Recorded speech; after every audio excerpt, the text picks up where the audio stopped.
What's up, meta nerds? This video is all about the Miraluka species. They've been a prominent force in the Jedi Order since way back in the Old Republic. Perhaps the most famous Miralukan was Jerec, a former Jedi Master turned Inquisitor for Palpatine's Empire. As you might have noticed, they're nearly identical to humans, but their technical classification is near human. Sometime in the far distant past, Miralukans separated from humans, and evolution took them far enough away from their ancestors that they were considered a new species. The main thing that separated them was that their homeworld was covered in darkness, and over millions of years, the only thing remaining of their eyes were just empty, vestigial eye sockets. With this loss of vision, however, their species gained an abnormal connection to the Force. Through an ability called Force Sight, Miralukans could sense the environment around them and navigate the galaxy just as easy as their human cousins. In fact, you could consider that the Miralukans could see deeper, being able to sense a kind of Force aura, which would emanate off of living beings. This is extremely useful for analyzing Jedi and Sith, though, like all species, there was much variations amongst individuals, and some Miralukans were better at sensing this aura than others.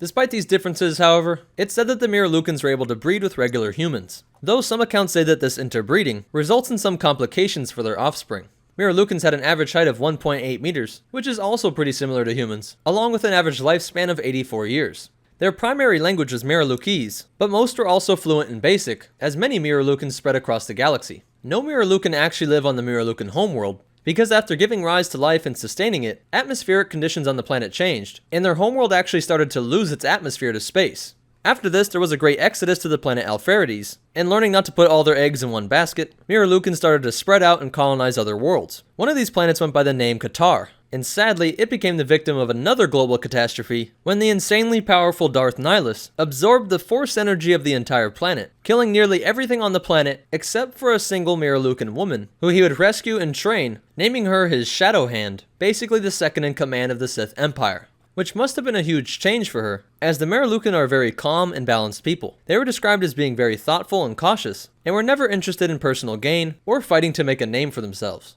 Because the Miralukans were a displaced people, they tried to keep strong bonds with other Miralukans, and it was a cultural practice to refer to each other as brothers or sisters. Something that was very shocking to the Miralukans was when they found out that so many other species either didn't have a strong connection to the Force at all, or even didn't believe that the Force existed. This deep connection to the Force was reflected in how they worshipped the two gods Ashla and Bogan. These were represented as the light and dark side of the Force, and taught through a philosophy called the Greater Force. Not believing that the light or dark was either good or bad, but simply natural occurrences and things that a Miralukan should work to find balance of. Thus, the species didn't fret too much about life or death.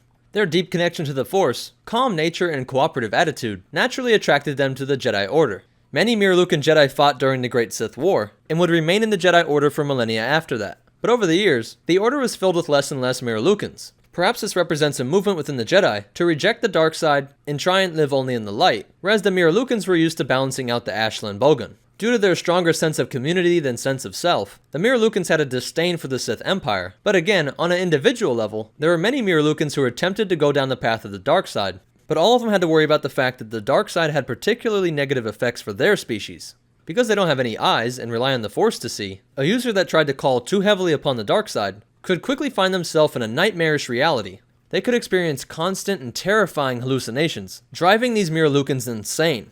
Despite this possibility, however, there were a handful of Miralukans who became powerful dark side users throughout the history of the galaxy. One of them I already mentioned, Visas Mar, the survivor of the devastation of Qatar. Another was Shonab Kulu, who worked as a Jedi Shadow for the Old Republic Jedi Order, a branch of Jedi that would seek out and destroy Sith along with all their Sith artifacts. And the most famous Miralukan of all time was Dark Jedi Jerec. He was a Jedi Master during the Clone Wars, and was actually a Jedi archaeologist working under Jocasta Nu. He was on a long-term deployment into the unknown regions when Palpatine executed Order 66. Far removed from the galaxy, and having no Jedi Order to come back to, he was actually captured by the Emperor's Inquisitorius, which was a branch of Imperial intelligence made completely out of dark side Force users. These agents were known as Inquisitors. They were successful in turning Jerec to the dark side, and he eventually became one of the Inquisitors and hunted down other surviving Jedi. And although he may not be in canon, the concept of a former member of the Jedi Order becoming a prominent Inquisitor was reintroduced in the Rebels TV show. Well, that's it for the Miralukan species. If you want to play as a Miralukan, be sure to check out Star Wars The Old Republic PC game. If you liked it, go ahead and hit that like button, and be sure to leave a comment down below if I missed any cool facts, or if you have a suggestion for future videos. Be sure to follow us on Instagram at MetaNerdsLore, so you can see us build Star Wars props and cosplays, along with some other cool Star Wars stuff. If you want to help support this channel, check out the description below for our Amazon store and our Patreon. And be sure to subscribe, because we're making videos like this every single day. But more important than all that, remember, you can love Legends, but you don't have to love all the acting. And the Force will be with you, always.